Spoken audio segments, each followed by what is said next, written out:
I wrote a joke a long time ago to try to shame myself into getting better shape, and it didn't take. I look exactly the same. I feel like I look okay from the front. I still feel good about my front profile look. Not as happy with the side.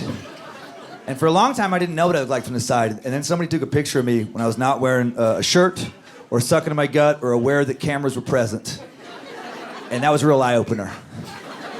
That's when I realized that from the front, I look like a dude who lifts weights. From the side, I look like a dude who shouldn't, because it's probably bad for the baby. It's a little rough in the middle.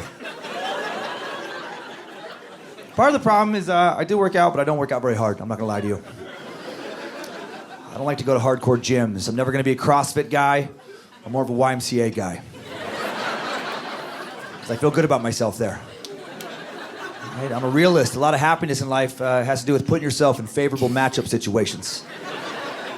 If I go to Gold's Gym or somewhere, I'm average at best. Right? YMCA, I dominate. My favorite gym I've ever worked out at was this old YMCA in Santa Monica, California. Nothing had been renovated there for probably 40 years, including most of the other members. It was like a nursing home gym. Those seniors respected my feats of strength.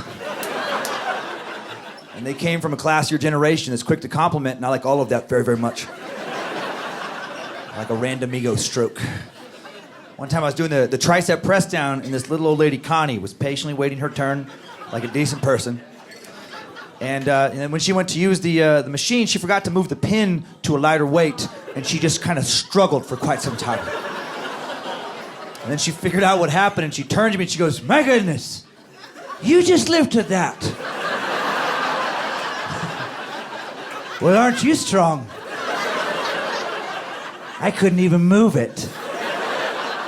And I thought that was adorable. I also thought, of course you couldn't move it, Connie. Look at yourself. Like 90 pounds, old bird bones, paper mache. Are you kidding me, Con? I'm pre-gaming on creatine, whey protein shakes. You look like you're getting ready on hard candy and formaldehyde. Why don't you look at that fan, Connie? Look at it. I turn that fan to high, you're stuck to that wall. This is my gym, Connie!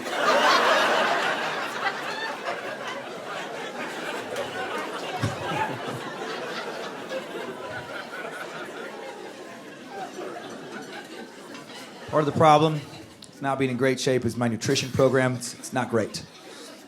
I live in a house full of a lot of mixed nutritional signals. My wife, she says she wants me to eat better, my wife Lindsay, but I don't necessarily believe it. Because her actions don't go along with her words. She'll say she wants me to eat healthier, but then she bakes me delicious treats. Because she loves me through food. I think it's competing instincts inside of her. Part of her does want me to, eat really well so I can live a long time and she doesn't have to die alone.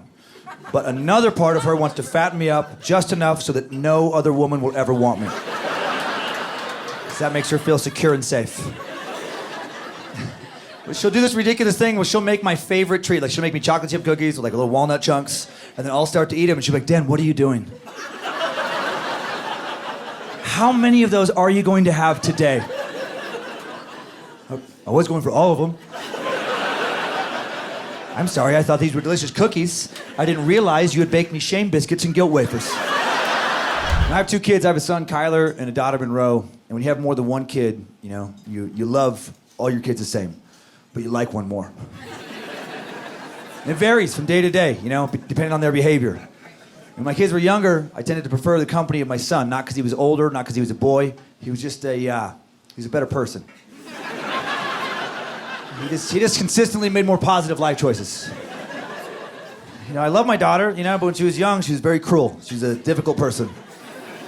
She was the kind of kid when she was a toddler, she'd like to come up to you, just get right up close to your face and just say, "I don't love you." And then when you got sad, she would get so happy and just kind of walk off. So she'd get mad over everything. And I would try and be so nice to her. If anything, I was actually nicer to her than I was to my son in this weird, pathetic attempt to get her to be nicer to me. I'd give her over-the-top compliments, and she'd still get mad at me. I'm like, "Monroe, you are beautiful. You're as beautiful as a princess." I said that to her one time, and she actually got irritated. And she goes, "No, I'm prettier than a princess. And I just thought, you better be, because no one's gonna love you for your personality. Brutal. She was tough to discipline as a kid. She just didn't really care, what you did. Like, my son was so easy. When he was little, he's sensitive. You put him in the corner for timeout, and he's just mad that you're upset with him. First time I put him in a row in the corner for timeout, she just stared at me and laughed. It's like, ooh, corner, so scary. What's your next move, old man? You gonna punch a baby? You got nothing. And the rare occasion that a timeout didn't work for Kyler, all you had to do next is just take his favorite toy, put it on top of the fridge, and let him know he had to improve his behavior to get that toy back in his life. And that worked every time with him. First time I put him in Rose, favorite toy, up on top of the fridge, she just stopped caring about that toy. I don't care, leave puppy dog. I don't even like puppy dog anymore. You should take baby dog, put it next to puppy dog. Maybe puppy's lonely. Why don't you take a bunch of my toys, put them in the driveway, light them on fire, show the neighbors how much of a man you are.